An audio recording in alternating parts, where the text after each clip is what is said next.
मनटा भगवान को दबा कथा किंतु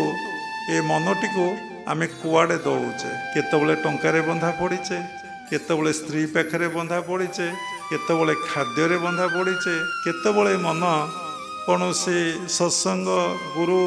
मंदिर तीर्थ एथरे बंधा पड़ जाइए किंतु ये मन भगवान को पाखरे बंधा पड़ूना तेणु संसार भितर रही आम गृहस्थ आश्रम रही ए मन को केमिति भगवान को चरणार बिंदरे समर्पण करदबा से कथाटा हूँ इम्पोर्टाट कथा से आमे जन्मग्रहण करिचे हरि चरणे जार श्रद्धा ताकू न लगे भव बाधा मोर चरण जे चिंतई तेणु तार चरणटा हूँ सहस्रा से सहस्र मन प्राण को जे रखिपारे संसार रे तार भय आउ नाही।